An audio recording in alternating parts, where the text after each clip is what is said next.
This is the 2015 Honda CR-V, fighting in the very hotly contested small SUV space in Canada. So for 2015, Honda's coming out swinging with a refreshed vehicle just a few years after it was redone for 2012. On the outside, instantly recognizable as a CR-V, they've refreshed the front and the back. They've given it different wheels for 2015. You'll notice LED daytime running lights are now included, and there's new alloy wheels and one trim level that's been added for 2015. That's the SE, and it comes in just under $30,000. It comes equipped with 17-inch alloy wheels, LED marker lights in the front. It also comes with color-coded door handles and some more goodies on the inside. Plus, it's all-wheel drive.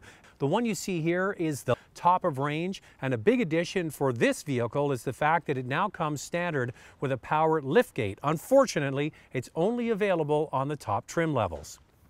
I've been on record as saying that the previous CR-V, the one that's been out for the last few years, has been my top pick in the small SUV category. But there's some major changes under the skin here that question whether that's going to remain the top of the heap. Most notably, this CR-V is built, and all CR-Vs have been built on Honda Civic platforms, but the engine and transmission has always been pulled out of the Honda Accord.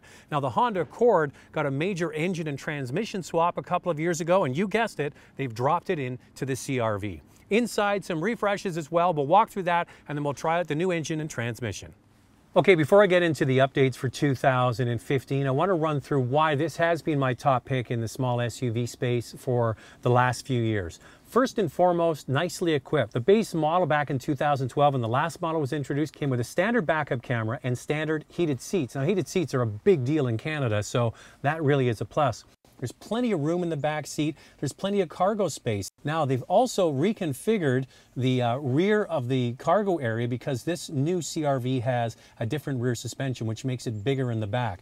Now, one other feature that came standard back in 2012 was the flick and release rear seats, which is very handy when you're loading larger objects. They've tried, I would say it's a weak effort, to put some soft touch materials on the front, just on the very front here of the dashboard. That's it. There's really not much in the way of soft plastics except for that one spot. The rest of it's still covered with inexpensive hard plastic, so that's a knock against the interior. And on the SE model, the one I talked about, that new model and higher, they have this new Honda Link system in here. And what that does is it has display audio. You can also pinch and zoom with the maps. But I gotta tell you, this has got to be the crappiest looking head unit. They haven't integrated it the same way they have with their newest products like the new Civic and the new Honda Fit. The buttons are really small. They're gonna be crappy if you've got gloves on. Sure, you can control them through here, the steering wheel, but that's just, and I wanna say one thing. I don't really talk about stereos that much, but the stereo in here is not good. It's got no good sound at all, and this is the top limited model. Now, there's one thing about this unit I'm going to tell you when we get driving that is actually pretty cool. But overall, it's still very functional. That's why this vehicle has been such a good seller. Lots of room for the entire family, easy to get in and out of, and that doesn't change for 2015. Now, as I mentioned, the Honda CR-V uses the Civic platform, but it's plumbed in with Honda Accord engine and transmission. And this is the 2.4-liter direct injection 4-cylinder from the Honda Accord. And it produces 185 horsepower, which is the same as the outgoing engine. But torque has been improved by 11%. It goes up to 181 foot-pounds of torque.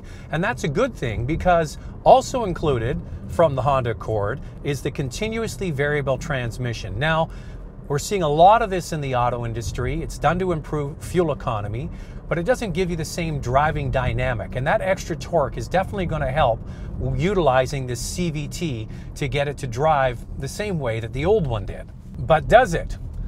Not quite. When you get in the CR-V, if you've driven one before, you notice right away that it feels different.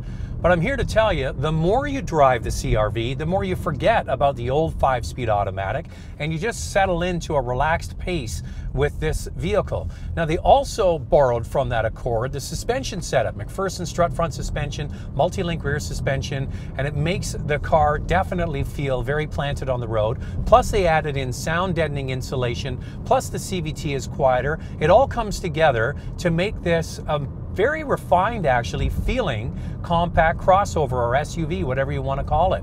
So if you're just driving this day after day, it feels just fine. Where the CVT shows its head is when you really ask it to do something in a hurry. It's not as quick and responsive as the old 5-speed automatic, but the driver adapts. That's the one thing I've come to find about any car. After a while, when you drive it every single day, you adapt. You learn how much throttle response to give it to get it to do what you want. Now, on paper, it's supposed to get 9.1 liters per 100 kilometers in the city and 7.2 on the highway, but in city driving I'm averaging about 12, which isn't earth-shattering, but keep in mind those are the new 2015 fuel economy standards. Now, one thing I like about this new head unit, because there's not much I like about it, is the lane watch system. There's a camera on the right mirror there, and when you turn the right turn signal on, up pops the image on the screen in the center of the dashboard. Now, this is great if you're looking to see if a cyclist is coming beside you. You can use it for an additional view of what's beside you when you're making a lane change. It only works with the right side of the vehicle. I wish they had it on the left side, but that's something that you kind of get used to after a while. Now, the reason why so many Canadians gravitate towards the CR-V, other than all the things I've talked about, is the price and the resale and also the reliability. More on the reliability in a moment. Now, the base front-wheel drive model is basically $26,000. If you want the first all-wheel drive, it's around $28,500. Then I mentioned that new SE trim, that's just under 30 grand. It offers the alloy wheels and some other nice features, and that's what they're hoping is going to be their volume seller. Then you ramp it up from there. First leather model is the EXL, and that's just around $33,500. And if you want the fully loaded one we have here, it's around $36,000. So as I mentioned off the beginning, the CR-V has been my top pick for small SUVs. I put so many people into these that are very, very happy with them. The real question mark for me is, what's it going to be like living with the CVT for a long period of time? What's the reliability going to be? So it's still one of the top contenders. Is it my top pick? Well, I'm just going to have to wait and see a little bit longer.